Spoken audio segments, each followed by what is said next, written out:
Michelle, any opening remarks? Yes, I will. As soon as President Swain, have you started the meeting? Live. Okay. Alex just started, so we're live. Welcome, everyone. Good evening. We are starting our study session, so we're a little bit late, but our board meeting went a little long. Tonight, we'll be discussing, again, doing a review of strategic planning refresh, and then we're going to go back over the COVID testing plan and other issues around opening and testing that we did during the board retreat, but we had a technical glitch and we lost the video. So we'll be reviewing the exact information that we went over at the retreat, and we'll have a lot of time to discuss. So I will now turn this over to Dr. Reed.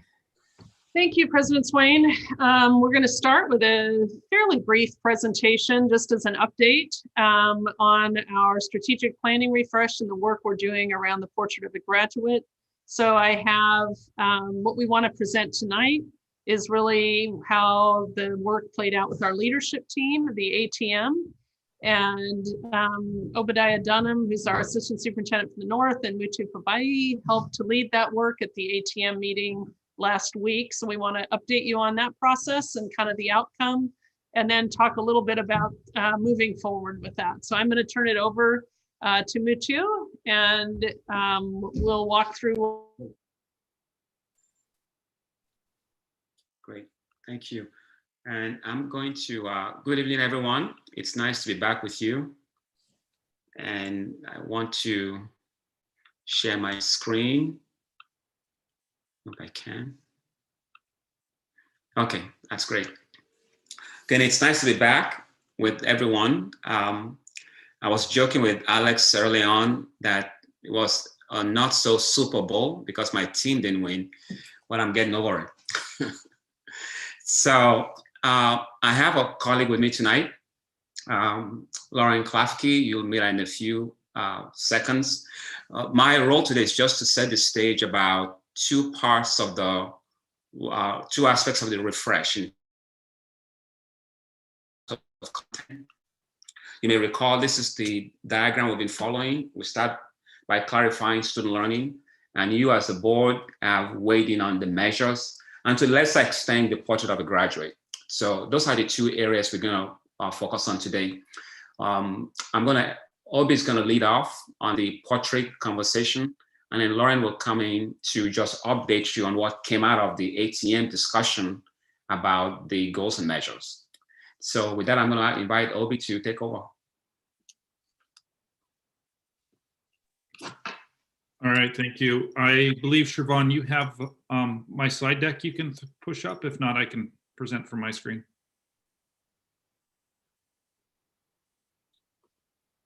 And we'll need Mutu if you can stop sharing yours. Oh, yes, that would help. Obi, why don't you just share the screen on your own? I want to make sure that Siobhan added your PowerPoint to as an attachment. So let me double check that, but go ahead and use the screen. Can everybody see my screen okay? Yes.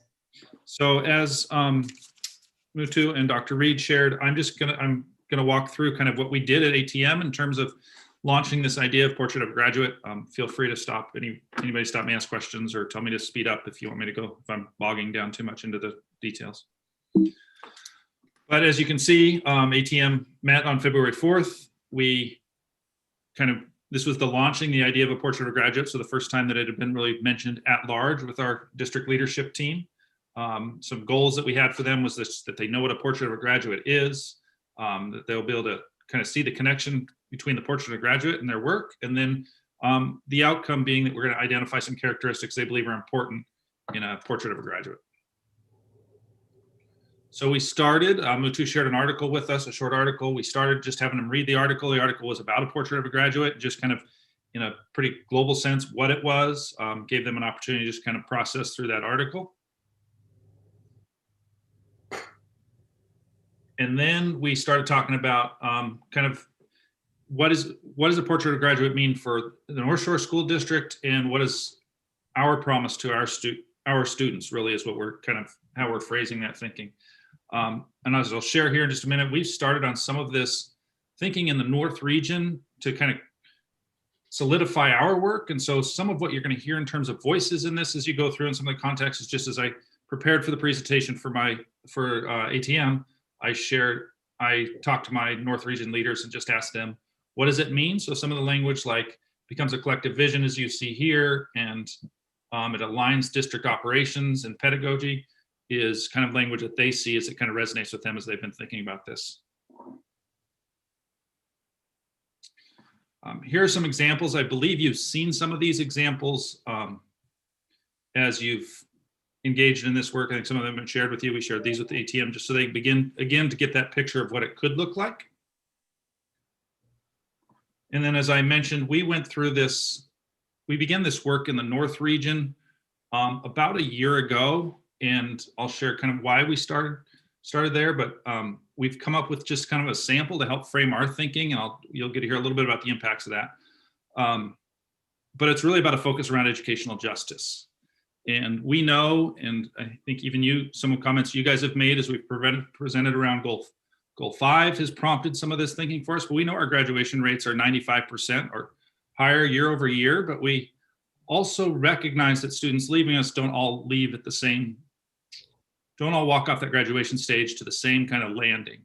So really this idea of a portrait of a graduate began for us in the North Region about how do we ensure, or how do we make sure that we're giving them skills that really are preparing them for career, college, and life, and what are those skills? And so that's kind of where we begin our conversation. We looked at, and you guys have had an opportunity. We got about a year ago, we got a chance to look at data Stephen Gehring had produced for us around course taking patterns of our students. And so that was one piece. We're like noticing that there's disproportionate course taking patterns among students as they prepare for career and college readiness. We then pulled all the school mission statements together in the North Region and looked at what were the common sentiments that were already built in. What we were always already telling students and telling our communities we were doing. Looked for common language, and then we just began to build out characteristics of a graduate, and then we just winnowed it down. And you could kind of see, again, in this previous slide, where we've landed to this point in our thinking. So while we recognize that the North Shore, there's going to be a portrait of a graduate for all North Shore School District graduates, which will it'll all come together and all fit together. We are already seeing some impacts around this portrait of a graduate work and just the thinking behind it as our administrators are thinking them. And here's some examples that they share. We've been working on inclusionary practices in the North Region. We've got the IPP grant as well as 2 inclusionary demonstration schools in the North Region. So that work and our racial and educational justice work is lining up as we think about a portrait of a graduate. Articulations through our region, just the communications around transitions and moving students and understanding what's being expected at future levels.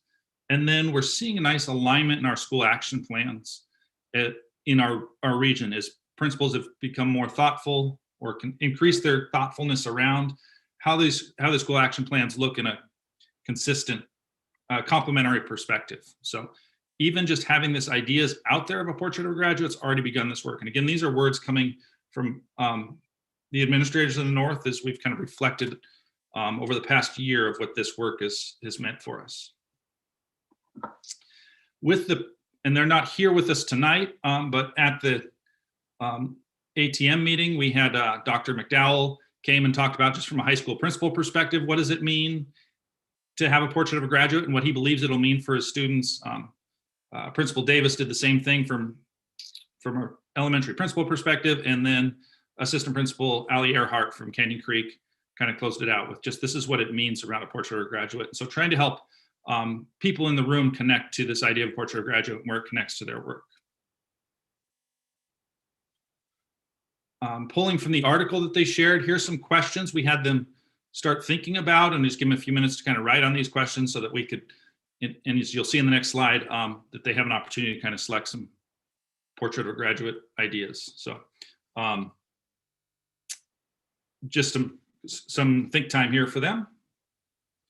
And then we gave them, and I'll show you here in just a second, but we gave, we have about 120 members in ATM, and we asked them each to come up with 2 characteristics and share it on a Padlet. And oops, and I'm hoping this works. If not, I'll stop share and reshare. Can you guys see a portrait of a graduate Padlet?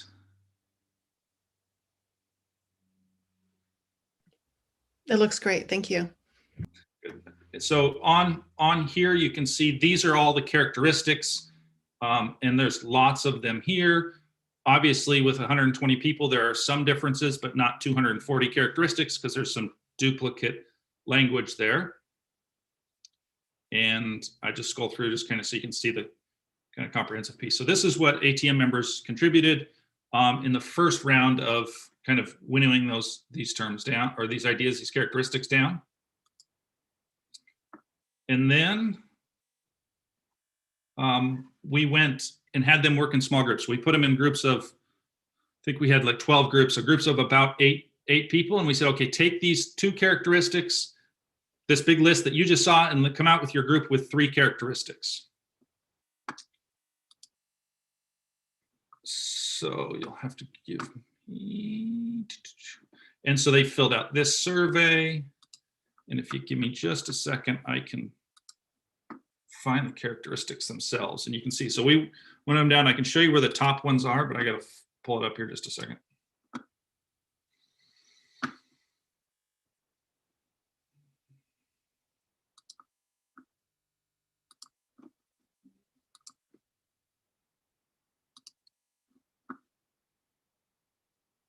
Sorry, I should have had this one pulled up too.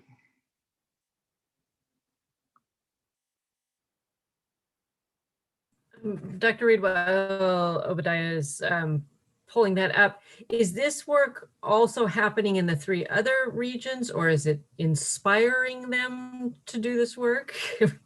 I think it's all at varying levels in the other regions. What we wanted to make sure we were doing is bringing the work together so that we have one district portrait of a graduate. So the work is happening in all 4, but the North has, partly because of their focus on inclusionary practices and that grant and some of the work they've been doing are a little further out in front of the other regions, which has been helpful for the other 3 regions. And I'll let Obi share, or Obadiah share, how he's helping to support bringing that together.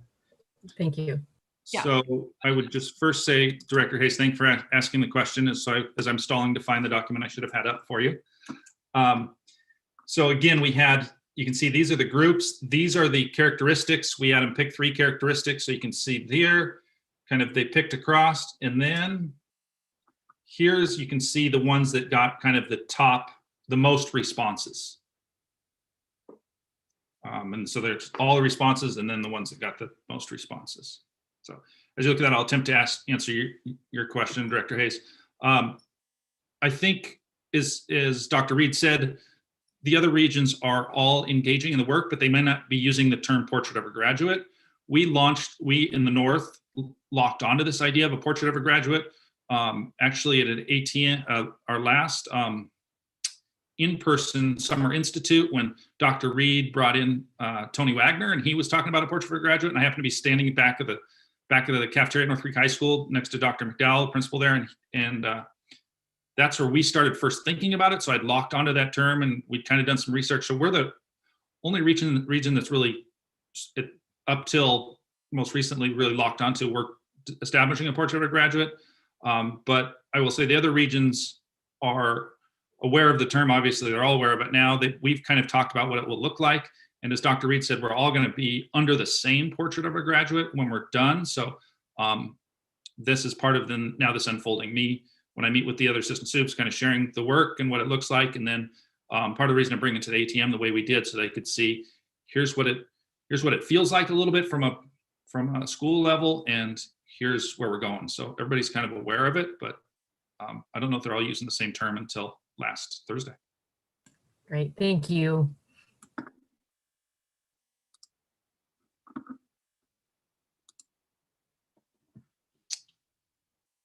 And that kind of concludes what we did with ATM. We left it there and kind of looking to Muthu to guidance of kind of where we go forward with this set of terms, and then getting other input beyond our school leadership teams, as well as kind of what it makes to take these words beyond just words and into kind of built out characteristics. Thank you, Obadiah. So any questions for Obadiah on the process we went through with ATM from the board? No, I really appreciate the update, Obadiah, and helping. It does help to provide some bumpers. We said that word a lot tonight. Some bumpers around the process, so my brain is a little less vague, and I'm starting to see it start to coalesce together. So I appreciate that. And I'm assuming the board's role in this is that after the different regions have a chance to do their similar work and it kind of coalesces together, then at that point it would be appropriate for the board to provide feedback. Is that kind of how we're thinking this process will play out? Well, Mutu and I are going to talk a little about that because the student board also is coming up with pieces. And honestly, they're very similar. So, Yeah. And then we community conversations with the board. I think we've had one and we likely will have another where we'll collect data or perhaps give them kind of these pieces to riff off of and some. So I think Mutu and I were going to talk a little about how we move forward from here. So Mutu, do you want to take that? Sure. I don't think we have any plans to have each region do the same thing. I think we're collapsing all the regional conversations into one conversation, and Obi and I will be, co-directing conversations. We do have the students lined up for another meeting coming up soon. It would be nice also to, I don't know what time Dr. Reed feels works best, to have the conversation with a larger community as well. And I think that there are a couple of dates on the calendar already. Right, we do have a couple to of get dates. community-wide input. Yeah. Yeah, no, I just looked at it. It looks like March 1st is our next conversations with the board. Okay. So anything else about the portrait of the graduate before we update you on the measures? I did have one. Are we going to do like a targeted conversation with our PTSA and our foundation around this work? Knowing that both entities are kind of doing their strategic planning for next year. And so we talked about kind of a focused conversation with them. I've spoken to Carmen on the foundation and kind of shared the articles on the equity indicators that are new, the work that we're looking to embed and integrate into our plan and our look at the measurements. So Carmen is aware of that. I have not spoken to our PTSA yet, but I know the plan is that when we do our state of our schools presentation, that we're planning to solicit some input through that process as well. Okay, thank you. You bet. Any other questions about the portrait? Okay, thank you. So if we come back again to that circle number one, the one that's about student learning, that's where the mission, the vision, the core value reside, but also the 5 goals we have for student learning and the measures that accompany each one of those goals. The understanding now is that we will not change the goals and we will not change the pillars, but the measures, you've had at least 2 debates as a board on it. It's quite consistent with some of the ones that you mentioned. And on last week, on the same day that Obi led the conversation about the portrait, we also asked the ATM to weigh in on the measures. And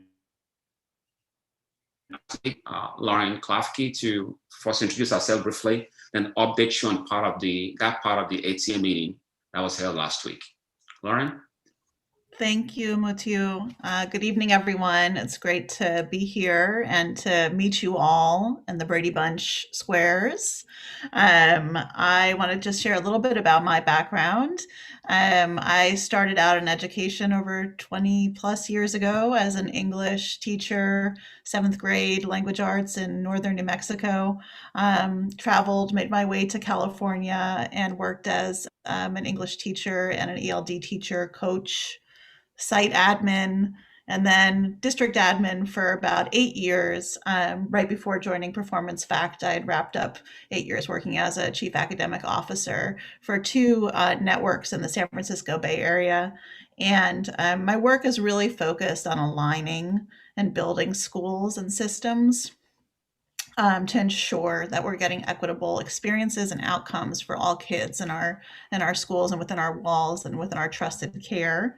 And now I have the privilege of working with districts and superintendents and teams as amazing as yours to help you all and support you in doing that work as well. So I'm glad to be here. I'm just going to share briefly. We had a very quick engagement with the ATM.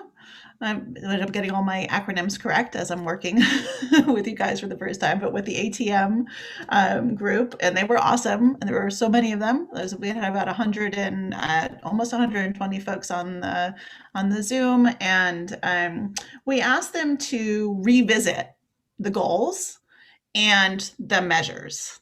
And then we kind of like put their feet to the fire as much as you could over the internet and said, you need to choose your top 2 measures for each area. If you could only hang on to 2, which ones would you do? And we asked them to complete that. And then we just took a very quick look at those results to see what they came up with. And I'm going to go ahead and just share those with you. As you can imagine, there was a little discomfort being like, is this the only time I get to talk about this? Is this the only time we'll be able to do this? We said, no, we'll be back. We'll talk more. So in some areas, the first goal, and just I think I see some folks nodding, this is just the projection of the first goal area, success in early years. And this is the kind of ranking of how folks responded in terms of percentages. And so there wasn't a big differential in this. There was a lot of folks who were thinking about all of the measures. And so there's clearly more discussion that needs to be had to really, think about or revisit, or maybe all of those, are what's necessary. But the top 2 were the increased student performance in terms of looking at specific subgroups of students. And then I think that it's really, you're going to begin to see a theme here about a desire to think more broadly about the qualities, skills, dispositions that folks are wanting to support the development of that aligns directly to a graduate profile, because here it was also real focused on this social, emotional, physical, cognitive development for goal 1. For goal 2, there was more of like clear winner, coming out the gate. So this one we're thinking about, your responsible, resilient, empathetic learners. And so the top, winner was really thinking about the extent to which students feel safe and that they belong, and to increase that feeling among students based on their experiences, right? And then the second one was really thinking about positive social skills and resiliency, and thinking about, the cultural diversity. So I thought that was really telling about the work that I know that you all have been doing in terms of developing out the racial justice work. And I think that that's reflected in this desire, but it is also a clear indicator of kind of what the pulse was in the room. For goal 3, in terms of growth for every student by name and the elimination of opportunity gaps, there were some that were definitely higher ranked. The focus on really eliminating the disproportionalities in discipline, suspension, and expulsion rate among student groups, and really looking at the completion rates and the successful completion rate for traditionally underrepresented student groups, and advanced coursework and specialized programs were the 2 kind of winners. But you can see that there's still the equitable access to students' social and emotional supports was also up there. And then in the 4th area, for innovative, creative, critical thinkers, I think that this really aligns right up with the Padlet that we just took a look at in the summary from OBI.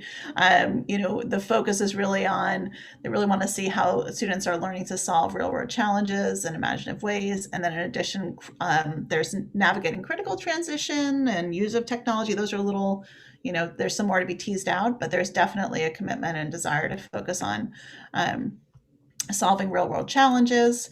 And then the last goal, which is around success, right? We talk about the bookends. Goal 1's the early years, goal 5's, right, the end of their time in our care. There was a desire to continue looking at on-track progress with 9th grade graduation rate. And again, what's coming up is that the skills and dispositions, right, that are setting up our students for success after high school. So wanted to share that, just kind of give you a glimpse into what was happening, the pulse in the room at the time. And I'm happy to, take any questions or observations or coming off of those data. Excuse me, Lauren, I had a question about the colors in the Yes. results. Are those statistically colored or are they just generally colored? They're colored in relation to, they're conditionally formatted in relation to themselves. So depending on the differential, if there's a wide differential, they'd be like below a certain percentage, they would be down in the yellow. But if they're hitting like relative to each other, they're closer. That's why you'd see them all green in the first one. I think because none of them are, that's not even at 20 percentage points difference. So it's just a way to kind of help show like where there's clearly movement in an attempt, right? And then where there's less. But it's not like, I'm not sure of the super data statistical elements of it. No, thank you. That was just the clarification I was looking for. Thank you. Okay, great. I have a question, Lauren, and thank you so much for pulling this together. This is fascinating. I'm wondering, the last time we got together, we were talking about starting to take a look at crosswalking between the North Shore measures and the measures from the study that talk about, helping ensure equitable outcomes for our students. Have you been able to start thinking about that? I'm kind of wondering, I'm curious where this kind of fell in relation to that study. Well, that's a terrific question. We have not yet done like a particular crosswalk to these measures. There are some metrics that might be, so I think that's like the next step in terms of what we'd look at. And it also might be that there are some measures that were neither in the former plan, but are ones that we would need to put into the next plan to make sure, right, that we're aligning to those outcomes, the ones that will be most correlated with student success. Exactly. Great. Thank you. Yeah, so I should clarify that just because there wasn't even, and we've said this too, just because this is really a pulse of where people are thinking, but these might not necessarily be the ones you end up landing on through the process, right? I could also ask a quick question. There are a few places where you call out student subgroups or increased percentage of student subgroups. Does that refer to demographic subgroups of the student populations? So those particular goals are from the original strategic plan. And I think that, and correct me if I'm wrong, please, Muthu or Dr. Reed, those are referring to the statistically significant subgroups of students based on that measure. If there's, so we're attending to, there might be wide, right, spread success for a large group, but we're attending to this groups of students who are not experiencing the same success in that measure. Great, thank you.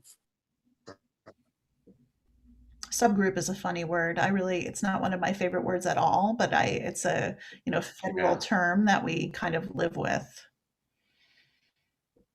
Yeah, we don't like it either. We prefer to say student groups. Mm-hmm. Yeah. Okay. All right. I will stop my share for now and hand it back over to Muthu. Dr. Reed, any comments, anything else you feel we should emphasize?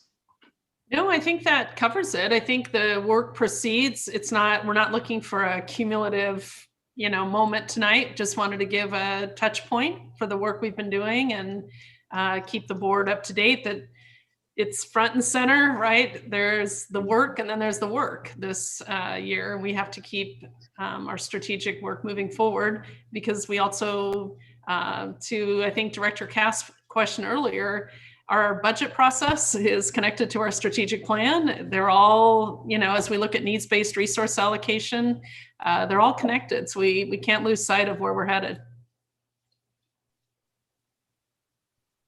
Dr. Reed, I wonder if I can ask a question, please. Sure. Thank you. So Obi brought up the fact that even just by working on this Portrait of a Graduate, that they got a lot of benefit out of that, which I think was really neat to see. And I just was wondering, when we come up or with a document like this, how do we integrate or leverage this with like our strategic plan or with staffing or with the community? I just wonder if there's some ways that we're thinking about how this can be leveraged, this information. When you say this information, are you talking about when we come up with the Portrait of a Graduate for the district? Yeah, I'm just kind of curious, like how do we use that tool to advance some of the things that we're trying to do for our graduates? So I think that the end, we have to have an end in mind, right? And so the Portrait of a Graduate, if we do the 5 goals really well, our strategic plan, it should lead to graduates that are exemplified by the portrait we've created. So we sort of are starting with the end in mind, which is graduation when students leave our system. And we know that the 5 goals and the 4 pillars, if we attend to those in a thoughtful way, our graduates will leave with that portrait. So I think that it's also a place for student voice in a sincere way as well, right? Like the things they value, and as an organization we value. So instead of just a transcript when they leave, right? Like here are the list of all your grades. I think what Tony Wagner would say, and probably Mutu also, is this is a much more whole child look at what students were graduating, what their skills would be when they leave our system and our district. It's not just a GPA, right? Like there are other traits that we think might be as or more important, honestly. Thank you very much. Okay. Dr. Reed, I was just going to bring something on the Portrait of a Graduate. Would be interesting to see what our counselors have to say about it, since they're the ones providing guidance on where they should go and working with them throughout their high school about plans in the future. And it would just be an interesting to get their input as a whole body, just to see if their input is different or it comes from a different perspective than a teacher per se. It may not, but it would be, I think it would be helpful to have their input since they're working with these kids, one-on-one. I know that the principals and counselors are part of the work Stephen Gehring is doing with the district in terms of course taking patterns. So I think they're right in the thick of it. So. Great. Yeah. Okay. Yeah. Thank you. You bet. Obi, you were shaking your head. Yes, I assume that's true, right? Didn't you all just spend several hours together? Yes, I would agree. They're yes, many hours, and they're now doing the work, right? They're not only did they get this Stephen Gehring data, but now they're out doing the work as we're preparing for registration. That's great.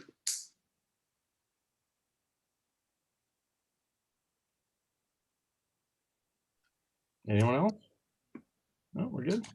Oh, I really appreciate the update. This is fun. We enjoyed this, so thank you. Definitely. Thank you. Thank you very much. Have a nice evening. Yep. Thank you, Mutu, and thank you, Laura. Thank you. Yeah, Laura. thank you. Thank you. Thank you all. Thanks Thanks, for coming Laura. tonight. Yep. All right, here we are. I guess we'll move on to our testing, review, and for other discussions, Dr. Reed. Yeah, thank you, President Swain. And because our meeting ran over, we lost our our doctor who was going to be with us. She had to go back and tend to patients at the hospital in Bellingham. So let me see if I can figure out how to share the screen in a thoughtful way. And what we'll do is walk through the PowerPoint. And to the degree we can, recreate the conversation we had 2 weeks ago. So let me try to share the screen here and go to the PowerPoint.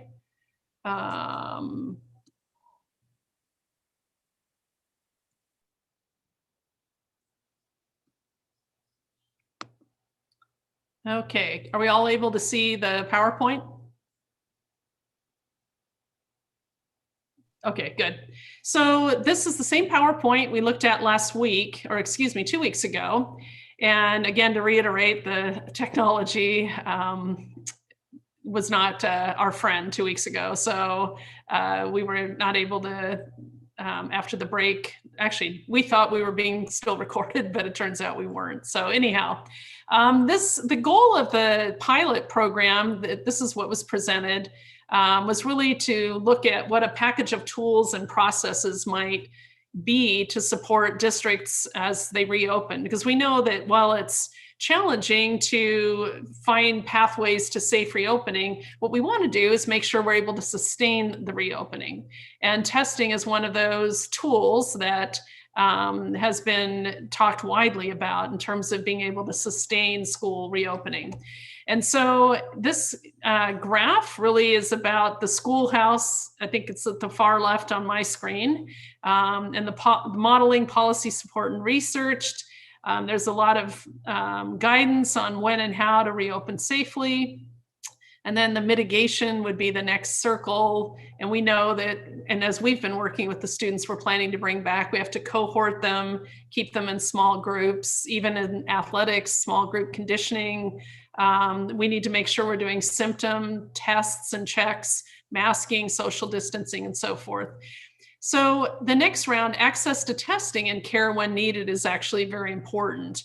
And so one of the things that we're looking at is what types of testing tools make sense for North Shore, and what are some of the pilot districts or districts around the country seeing when they are looking at testing tools. And so there are some tools that are for monitoring, like environmental scanning, that might check monitoring testing, for example, to identify asymptomatic cases, which we know perpetuate transmission rates, which would be different than testing when we had a student or staff member maybe demonstrating symptoms. So those are two different purposes for testing. And the current gaps are those that are in the red. You can see in the bottom corner, that's what the legend is, right? So we have some gaps in evidence-based guidance. We have a lot of anecdotal information, but in terms of length of studies and that type of thing, there are still some current gaps. We clearly still have access to testing and care when needed, that timely turnaround. It's better than it was. But if we weren't involved in the pilot, there are costs associated with testing. So, and then there are also, monitoring and decision-making tools that require a lot more from our communications department in terms of what happens when we have potentially a student with symptoms. And the contact tracing, much of that, honestly, since the CARES money is pretty much gone from the first round, will end up falling, it's my understanding, to school staff. So anyhow, this is sort of a high view page about this. So let me see how I can turn or keep going. Let's see. I may have to go back to stop share and go back to the PowerPoint.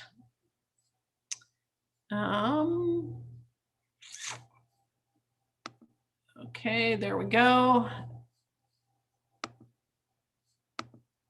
I'm sure there's a better way to do this, but sorry. Okay, so this is the testing protocol timeline as it came out from Gates. And essentially, they first began planning strategies in November. They had different referrals or processes that different districts talked about, thought about, developed symptom attestation forms. December, we were in much more conversation in terms of looking at schools as an access point for COVID tests. And then somehow connecting the testing with the attestation. because the attestation form, I think there's some concern that it's really completely on an honor system. So people might, in their heart of hearts, think they are healthy, but they might actually be asymptomatic. And so even with all of our best honest intentions, we may not know that we actually have COVID, right? Because we could be asymptomatic. In fact, many people, even in the sports world, both collegiately and professionally, were surprised at times that their tests turned out positive because they felt fine. So anyhow, December, we looked at that possibility, and then I've got to figure out how to make us littler so I can see the rest of the slide here. So then there's the evaluation piece. So we're collecting data at this point and feedback, and planning, I think, for scale, which is to see how many districts forward or what might become policy conversations to plan to take this testing protocol up to scale. So one of the things that we learned is that different states are using different strategies and different testing. There isn't really a consistent plan, and therefore it's really difficult to honestly look at evidence-based or data-based studies in terms of what might work best. So you can kind of read the different slides. Sorry, I need to sneeze. Figures. Anyhow, the different states have all used different types of testing. What we think might have the most promise after looking at the different states is New York City, where they've done actual random sampling of teachers and students that are conducted on site. And these are PCR tests, which are similar to what we used for the PSAT test several weeks ago. They're done in batches or as a pool test, which means they're not personally identifiable. And this really enables the schools to have what they call an outbreak mitigation testing when positive batches are identified, so that the whole school doesn't need to be shut down, but just perhaps the class where there was a positive batch. And that allows us to sustain a school reopening more reliably. And it also keeps, hopefully, staff healthier if we can identify an asymptomatic case more quickly and have that person quarantined. We're less likely to infect as many other students and adults on campus. Dr. Reed, if I could, as I'm looking at this presentation here, and as I was reviewing my notes from our retreat this morning, I was just thinking about, particularly on the first slide, one of the gaps was indicated as evidence of sufficient data when things are safe to go back to school and to reopen. And correct me if I'm wrong, but I'm trying to remember what the discussions were at the time of the retreat. And I think some of it had to do with some of the difficulties previously during these pilot programs, and hopefully what we can, I guess, do better going forward is that much of the testing for asymptomatic staff was voluntary. And often in some of the schools and even testing around the country, not in this pilot, there was a very low participation rate in that testing for asymptomatic people. So hopefully if we're having more of a generic testing or even the pooled testing, we will be able to get a better handle on that going forward. Yeah, thank you, Director McGorty. And you're correct. I believe that some of the research indicated that really only about 30% of staff and or students in voluntary testing necessarily volunteered to be tested, which leaves 70% of your population not.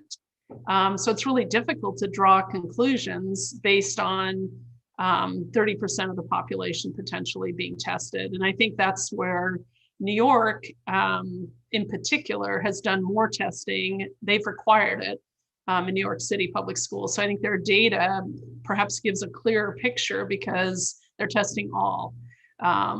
So in Washington, there's no district currently testing all.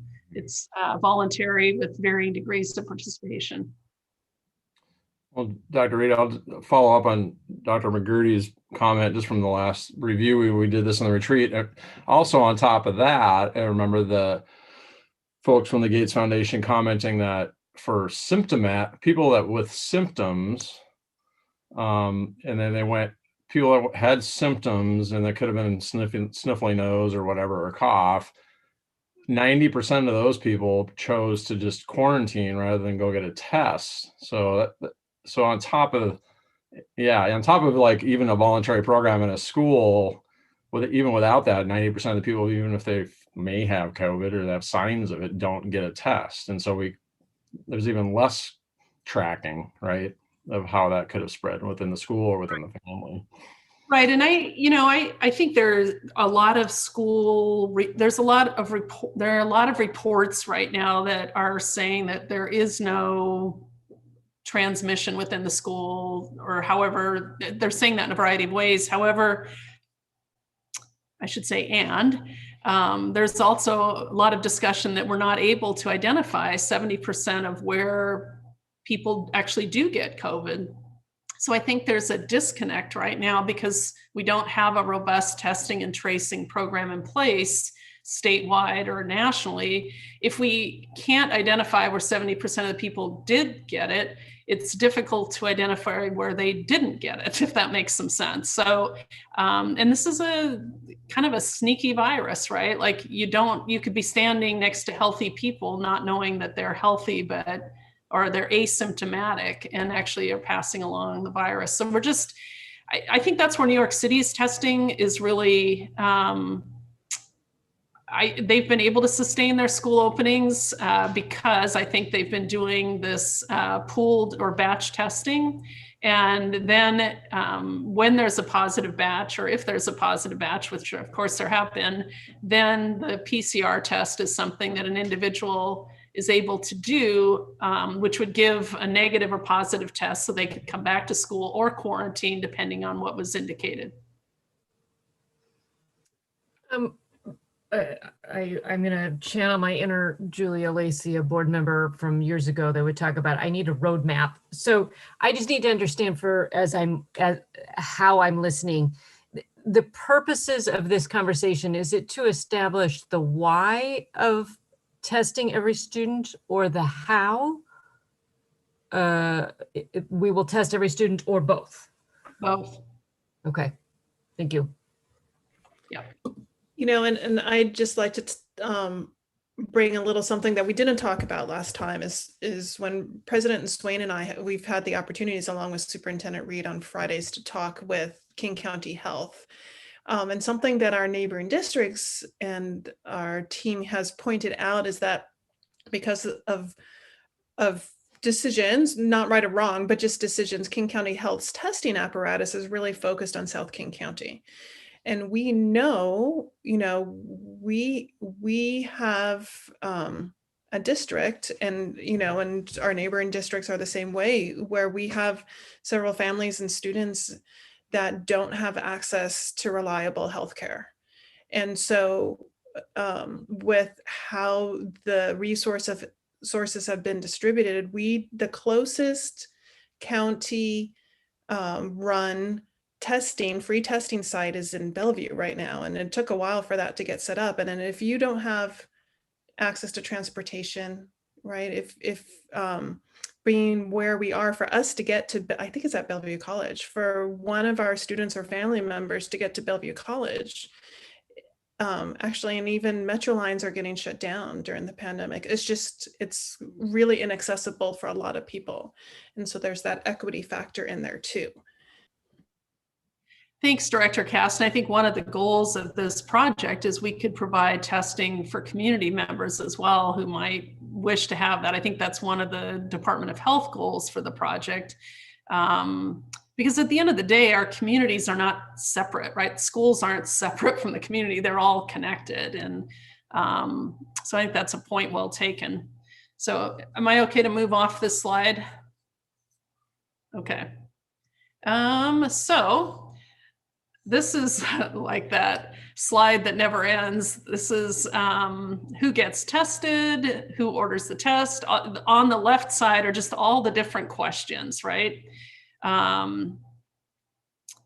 It's really just sort of an image, I think, that's talks about all the different kinds of tools and the specialized guidance and the tools that are needed to support non-traditional test sites. And schools are non-traditional test sites for sure. So I'm going to keep going here. This is more of an overview. Yeah, Dr. Reed, I think just to shed some light on for the audience, that slide I think was when we had our discussion at the retreat was to show how just complex it can be, right? With all the different options and all the different ways of doing it. It was to cause confusion more than anything else, I think. I think we all were a little confused because there are 100 different ways from Sunday to do this, and every test has its own unique, I think that was their point, right? Like we need to focus more strategically on what might work for us to reopen schools and keep them open. And this is the milieu that people are looking at, and it's no wonder that, and some of these steps aren't even available anymore, right? Like some of these steps, because the health department doesn't have staffing or we don't, folks don't have access. Yeah, one of the things we heard repeatedly when we were doing the PSAT testing is you couldn't get a test if you were asymptomatic. You had to, in the registration, you had to say you had symptoms or were exposed to somebody with symptoms. And that's problematic because particularly at the high school age, you can be asymptomatic and spread it. So we thought it was very important that we know that. Anyhow. If I could just interject for a second too, just again to pound home the idea of how complicated this is, as illustrated by this slide. I think of this in analytical. This is not an Excel spreadsheet where you can go across the top and the items directly below a given box at the top correlate with that category. It's more like pick a box anywhere in there and everything, below or to the sides, everything applies or could potentially apply. So it's orders of magnitude, I think, more complicated than it actually looks at first glance. Yes. So then one of the goals of this pilot project, of which we were one of 13 districts, is to have schools become an access point for testing. And this is to the point made earlier that there are not convenient, no barrier access points really in our region. There are good reasons for that, but having said that, we also have to then figure out what do we do, in our space to make sure that we're keeping potential cases out of the school community. So this is a rather complex flow chart. And of course, we would do daily symptom attestation and temperature checks. I think those are a given. OSPI has suggested that, obviously, as best practice, et cetera. What's interesting is that individuals in that second bullet point are often infectious prior to their symptoms onset.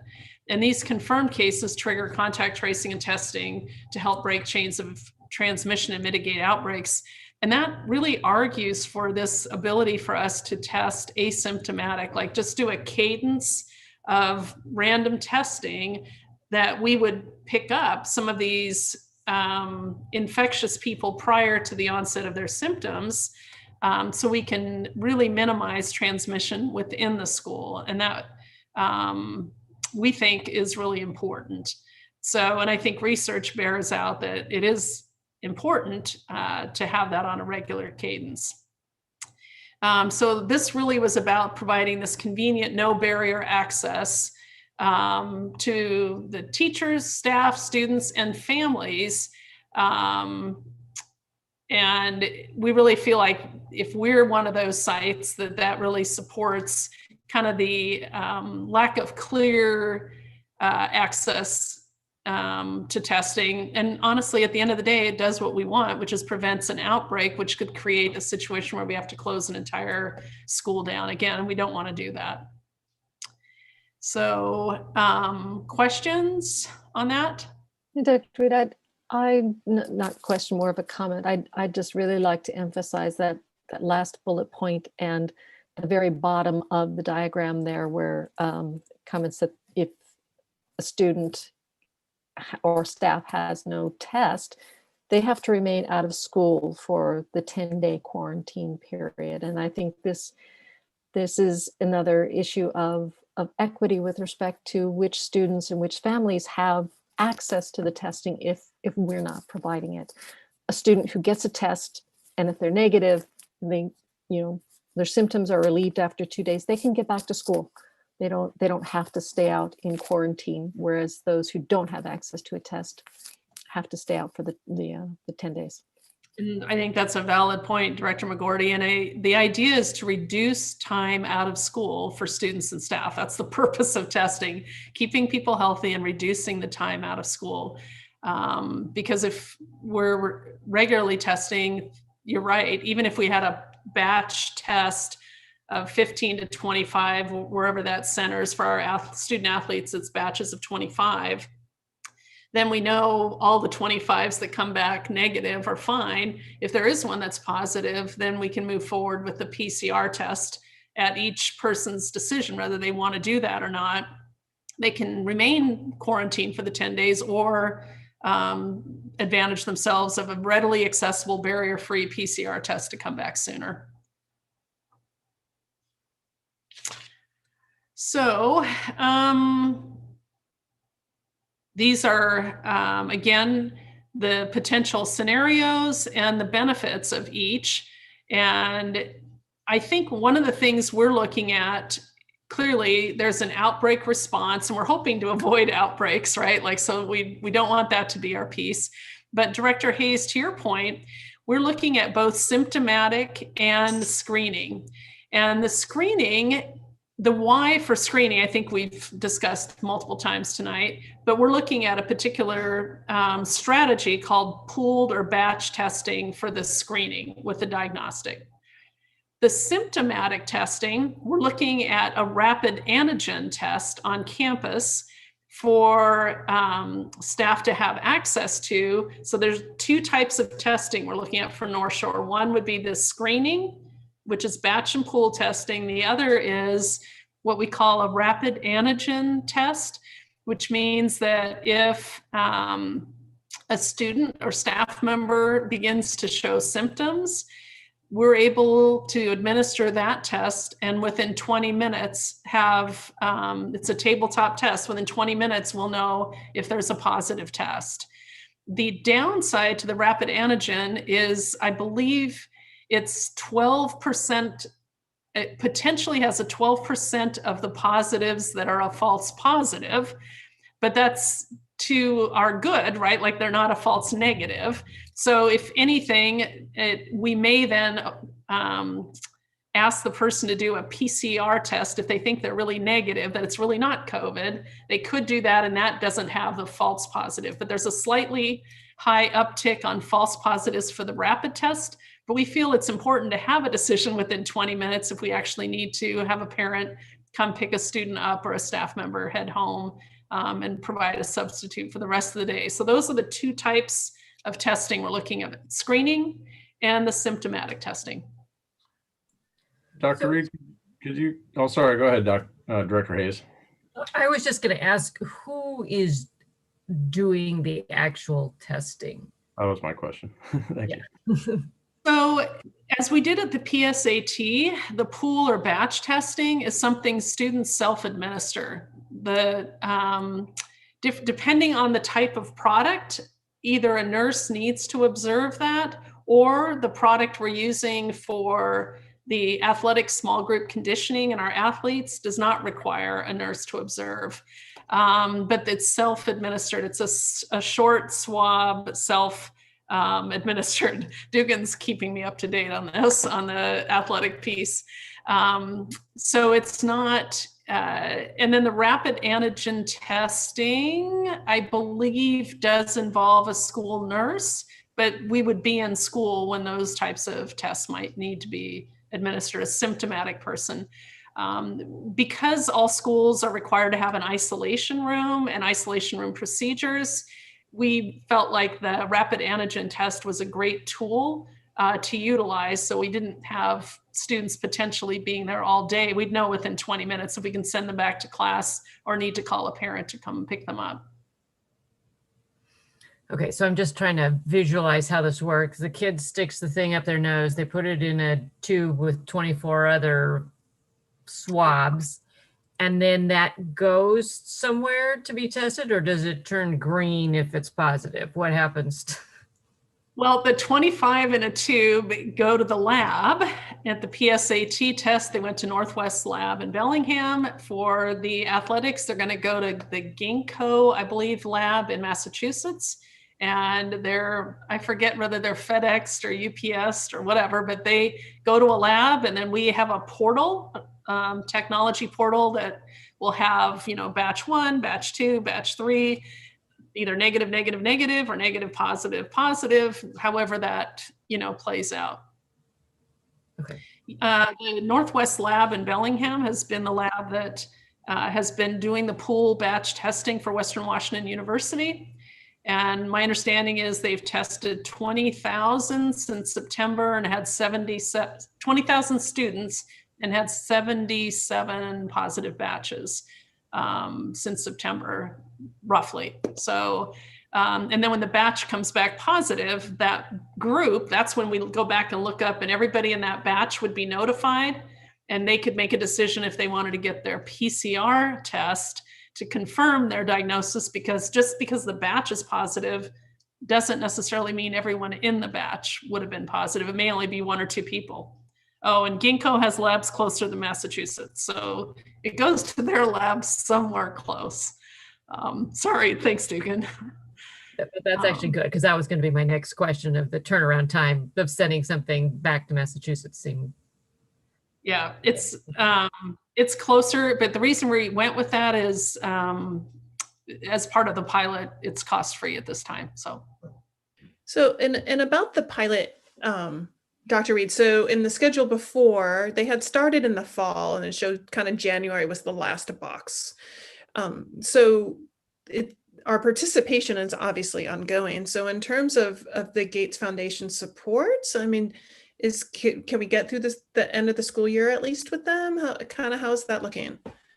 Well, so remember, it's Department of Health money, and Gates is providing a connecting service, I guess, of sorts, and doing kind of a monitoring and support work with it. We are hopeful we can at least get reduced rates between now and the end of the year. We know it's also testing is, or has been, a key piece of the new administration's work or talking points around containing and being able to sustain schools being reopened. We know that as we bring particularly our middle and high school students back, that it's very important that we think about spread, community spread, and the ability to test and trace in rapid time is key to the success of our keeping schools open. So I have other staff saying, stress that the test is not invasive. It doesn't go past the nostril. So it's a short swab. Second graders in New York are self-swabbing and have it down. So I know we can do this. Just a whole new set of topics we get to learn about as educational professionals. 40 years, I never thought I'd be discussing nostril swabbing, but here we are. Usually we discourage that in the second grade classroom, but. So Dr. Reed, just sorry to belabor the point, but so on the self-administered swab, I think you said one product you may have to have a nurse observe, and then another product you could just have a trained volunteer do. Or an athletic trainer or coach, or I mean, they have different requirements for some reason. And that comes from the manufacturer, the provider of the product. Is that? That's my understanding. There's usually a physician associated with the lab, and they're just different guidelines. Okay. And different paperwork for the district. Like we had to have something called a CLIA waiver to get the rapid antigen tests, which is a State Department of Health document that had to be applied for, which we now have. But I mean, just there's a whole body of work we're having to learn about all of this, to be honest with you, about the different testing protocols, and which is fine. It's good to learn. We want to make sure our students and staff and the families they go home to are safe. And is it a matter of what availability that at the time that we'll know which of those two tests we might be able to have on hand? Well, I think our intent for the rest of this school year is to have some type of screening testing and some type of symptomatic testing. And we've determined that the rapid antigen testing is our symptomatic test. And right now, this Ginkgo test, although we may shift to a different product for the pool batch testing or a different lab, but we're looking at those two types of products. You know, one quick follow-up too, in our last regional, I call him our Friday friend phone call, but there was another district who mentioned they were talking to Children's Hospital about maybe setting up. So I don't, you know, it sounds like we have great providers, but it seems like there are some, we're lucky to live in the corner of the country that we do. There's lots of options in terms of healthcare resources. Right. We were also approached by Children's Hospital, and they had several information sessions that I wasn't able to cancel other meetings to jump in. So Cindy Motto, our nursing supervisor, did. And I know I got an email with a link to watch the webinar, but their pilot that Children's wants to partner with districts are on the rapid antigen test, which is that symptomatic test we were talking about. And we can remember that by the word rapid.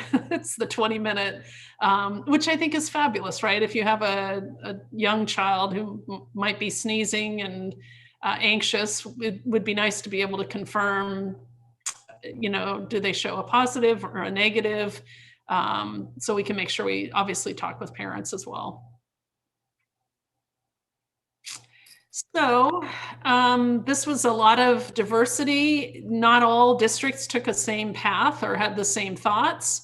So this was really kind of just a summary of what some of the districts have done or thought about in Washington. And there is a grid, obviously, of these topics, all different across the states, which the prior slide I showed you, you know, Colorado is different than Massachusetts, which is different than New York, which is really hard to get one clear picture, but they're very different, if you will, purposes and ideas and approaches.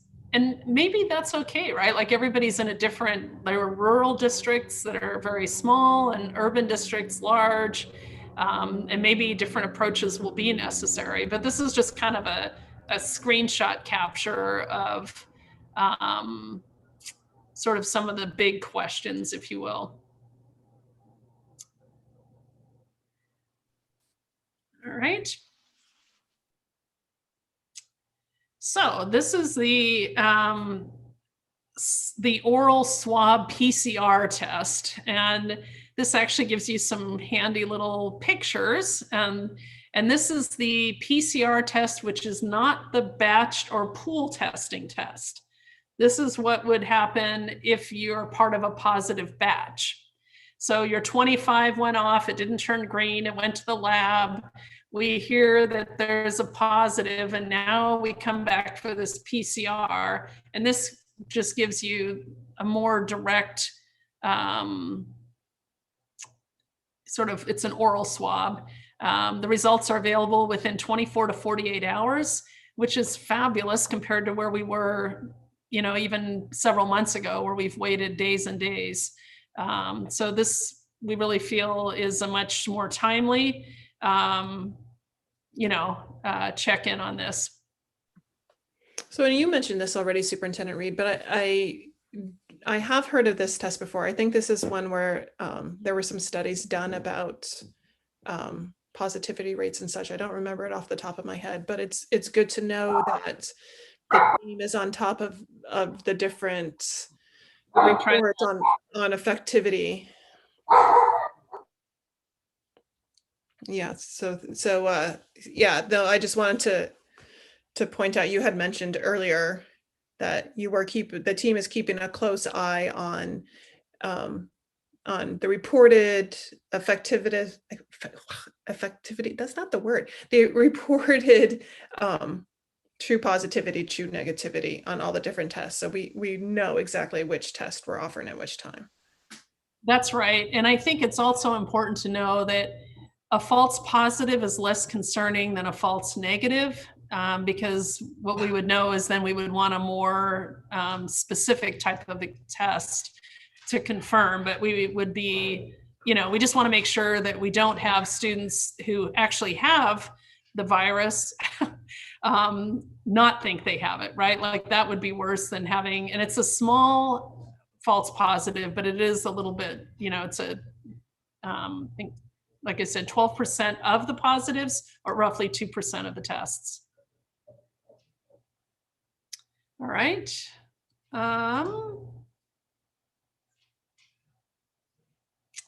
So this again just is kind of a restating of what the earlier slide was, that the phase 1 and phase 2, excuse me, the phase 1 was more about planning. That was November, early December, and then December, and the January and into February. It's kind of like, well, how did it work?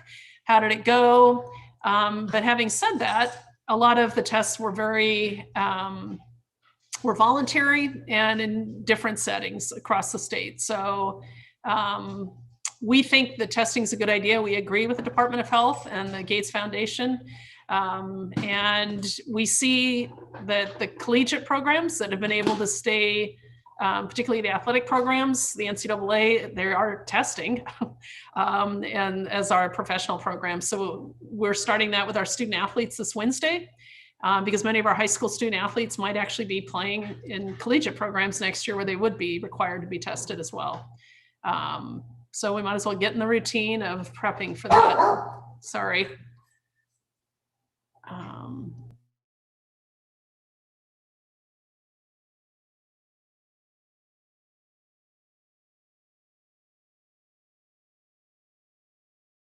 Okay.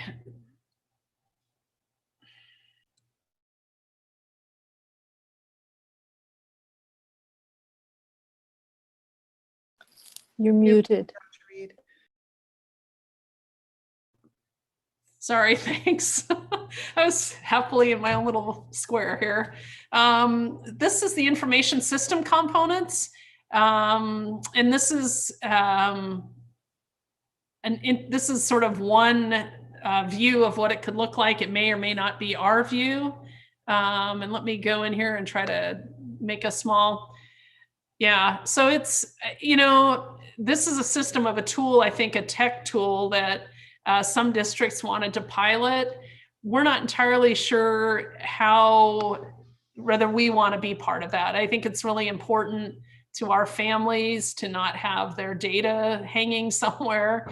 And our intent is not to necessarily get student data or staff data. What we want to just simply do is be able to say, as in a screening tool, we either do have cases surfacing or we don't, without them being personally identifiable. And it's always a person's choice, if their batch is positive, to choose to go and get the PCR test, which we'll provide, which is a barrier-free option, but we wouldn't require the PCR test. We would simply say you can quarantine or do the PCR test to come back. And Dr. Reed, some districts I've seen have created a page on their website where they won't send it to an outside organization, but they keep track within the district of how many tests are given and how many positives. Do we have plans to do a similar kind of reporting? I think we should, as long as it's not personally identifiable. I mean, I think the whole point of this is to reassure the community that our schools are safe. So absolutely, we would intend to be transparent about that. I think if I recall correctly from one of the pieces of information we got, a model anyway, is that results would be maintained confidentiality, but certainly the school district would know if there's a positive, and I think the state and the program would, in order to track the data, the statistics on it, would receive the information. I'm not sure which data point you're referring to, Director McGorty. Neither am I. I'd have to go and find it. It wasn't a data point. I think I saw in one of the slides, or perhaps it was part of the discussion last time, who would receive the information. I mean, if somebody does test positive, the district needs to know that they need to be quarantining. So the district would receive that information. And I'm not sure who else might be tracking that, whether the state or the Gates Foundation. No, the Gates Foundation has nothing to do with the tracking of any of the data. The Gates Foundation is not tracking any data. They were merely a broker in the conversation with the Department of Health. So that, I just want to make sure we're really clear about. That is not happening. What we did know is that when we did our PSAT testing, we had an assigning physician, so that if a batch came back positive, then a physician would have to order the PCR test at that point with the lab we worked at in that setting. So the data would come back to the student or the individual who had the PTA. The data would come back to the individual who was tested, who would then have a choice about bringing it to the district to shorten their quarantine. So the district isn't notified, it's the individual who's tested that's notified. And they have a choice about whether or not to test and whether or not to share the results with the district. The district doesn't, quote unquote, get the results. All the district gets are the results of the pool or batch testing. Got it. Thank you. And those are not personally identifiable. Dr. Reed, I wanted to ask a question about, in this pilot program, they mentioned that 12 of the 13 pilot districts were testing staff twice a month. And so if we're looking at expanding this to doing asymptomatic pool testing for the entire school community, I guess my question is, what percentage of people would be tested if we use that same frequency of every 2 weeks? How do we decide, what's the right percentage? Because it sounds like they were doing 100% of the staff every 2 weeks. And I don't know if we do monitoring that we need to do 100% every 2 weeks. I don't know what the metrics are on that. I guess it may depend on the number of cases in your community. Exactly.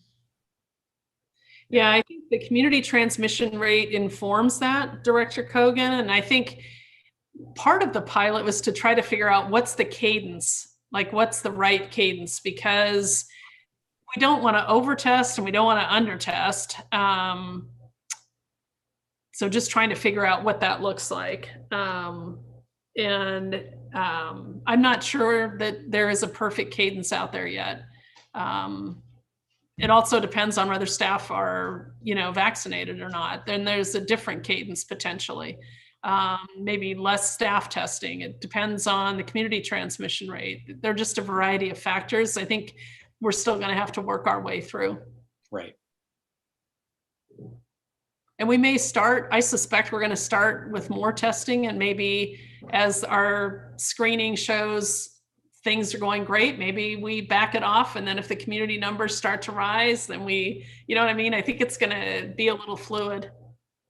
Yeah, that makes sense to just have to adjust. I mean, if we are over testing and getting all, negatives repeatedly, then we could reduce the frequency or the number of people in the pools and still get the same kind of information, I would think. Absolutely.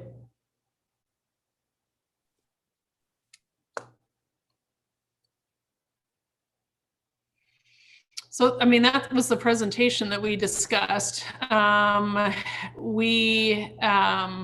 I mentioned earlier, because our first meeting went a little long, we didn't flip the content to include the epidemiologist from Bellingham, but I think we've covered everything that we've previously covered, and I guess I can stop screen sharing. Oh, for any conversation that we need to still have on this topic. And I think this is not the only time we're going to talk about testing. Let me just put that out there. I think the tools keep evolving. When we first started talking about it, the rapid antigen testing was not as accessible or available, and now it is. So I think as the industry gets more and more refined, I think we're going to find simpler, easier, that's just my thought, but I think they're going to be simpler, easier, more accessible testing, because I think it's going to be necessary until we're through this pandemic. No, I appreciate the detail, and you know, we actually had a lot of time tonight to go over it, and so there are a lot of topics that came up that we hadn't discussed last time. So, you know, my last question would be, it sounds like we're really far ahead with the testing. You know, we already had the PSAT scenario, which was basically a pilot. We're rolling it out this Wednesday. So I was just wondering initially, I might have answered my own question, initially how tightly this is with the general reopening planning, but it seems like this aspect of it, we've kind of solidified what the plan is, and we can picture it. We're getting ready to roll it out. Yes. Thank you. It's taken a little more time than we thought for the to get it going for the athletic small groups, which is, but we just felt like it's really important with the potential long-term health effects for our student athletes, that we do it correctly. So Wednesday's our first dive into that, so we can get our kids outdoors and, you know, back into that program. So Dr. Reed, I also had a question about kind of the testing requirements. So if we come up with a frequency and a percentage, is this going to be something that you see as being voluntary? So if somebody says I opt out, then that they can be in the percentage that isn't tested on that round statistically. Is that what we're thinking? Or are we saying? I think we're still discussing that, because if we have a bunch of, like, if 70% of the people opt out, we might as well not be doing screening testing. Right. Because we're not Right. screening everybody. I think we don't have to test every person all the time. There has to be some randomness to that. But I think that right now we're saying that's a real key to a safe reopening that we can sustain. Yep. Thank you.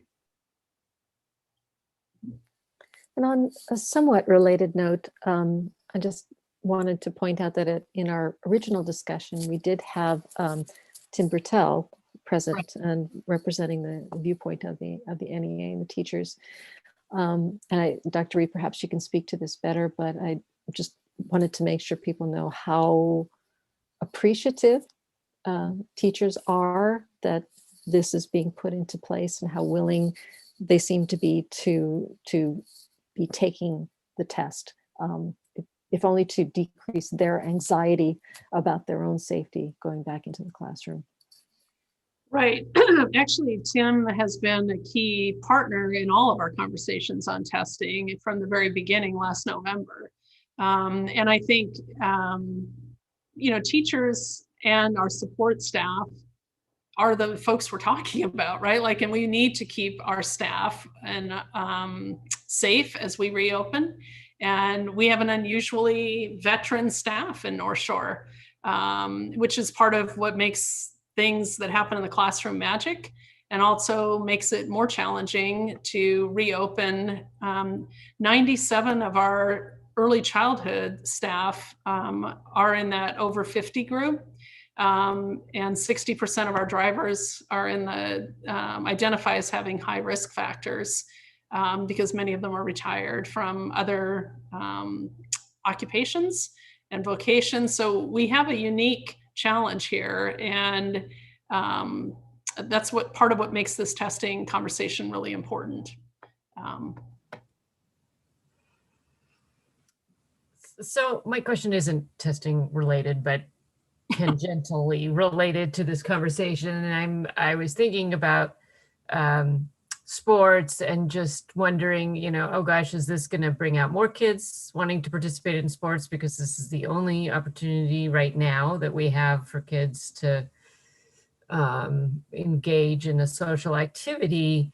So my first is are we making sure that there is always a non-cut sport available, so that it's not only right that we don't offer this great thing and then we're like, oh, by the way, you didn't make the team, so thanks very much. And then my follow-up is, or my second question is, typically sports happen after school, and so for a student, and we have activity buses, and so that there is this transportation availability for students that may not have access to a parent or their own personal car to get to and from these practices. Have we talked about making sure that our students farthest from having access to sports, that we are perhaps providing an opportunity for them to participate? So I think some of the sports are cut and some are no cut, but I think each season has at least an option for a no cut. Right. I just wanted to make sure. I know this is a little bit different, that, and I know we do a good job during a traditional school year, but that we make sure that we've always got that we've taken the moment to just verify, yes, there is always a non-cut. I believe there's always a non-cut. It may not be what a student wants to participate in, but I believe there is. I know that there are a fall, winter, and spring season. Each season is going to be 5 weeks long. So it's a kind of a micro season, but there are some limitations, I think. So I think we're going to be, the facilities, as long as we are outdoors, should be fine. Although I know the golf teams are being scaled back because the golf courses aren't allowing a certain number of kids and that type of thing. So there are some COVID related restrictions, but I will double check that we have at least one non-cut for our athletes each season. To answer the transportation question, it's my understanding we're not providing transportation because we're not, I suppose the coaches and athletic directors would have to, run that back up. So I suppose if they're working with Dugan on that, that's a question we'll have to answer, but that was not in the plans as I saw them. Okay.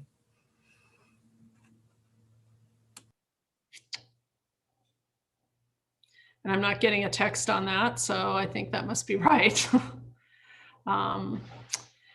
There's some real limitations to what we're able to do, honestly. So that's the testing conversation. And actually, you're right, we've went into a lot more detail because we had a little more time tonight. I think we had fairly limited time last time. I appreciate the extra time. I'm glad this was the last on our agenda tonight, because it was great to be able to go down all the rabbit holes with all the questions that we have. So I appreciate this time well invested. Thank you. Yeah. Thank you, Dr. Reed. You're welcome. And I'm sure, I've spent more conversations on vaccines and testing in the last few months on weekends and evenings. And these are complex topics. And when you think you have it down, then something changes. And then there's a new lab or a new process or a new requirement. And it's a lot to stay on top of. So I have one more tangentially, but not testing specific related, but we all are hearing the anecdotal stories of the impact of the second shot of the vaccines on people. And I know my own family member that just received their second hasn't been able to go to work for 2 days now.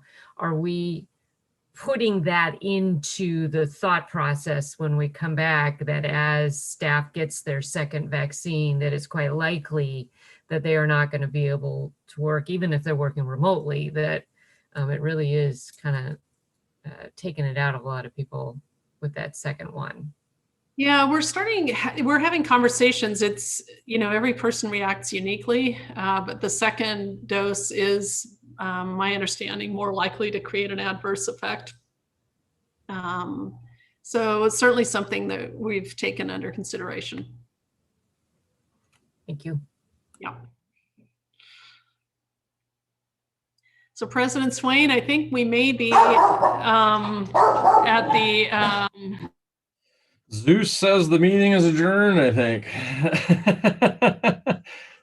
Yeah, I think this was a great discussion, and obviously I'm sure we'll have other questions that we can hit you up with as we go, and how this all ties into opening when we can. So unless there's one more question, I think we will move on. Everybody good? All right. Well, thank you, Dr. Reed. We really appreciate you going solo on this one, and it was very thorough and very clear. We appreciate it. And so good night, everyone. Good night, everyone in the audience.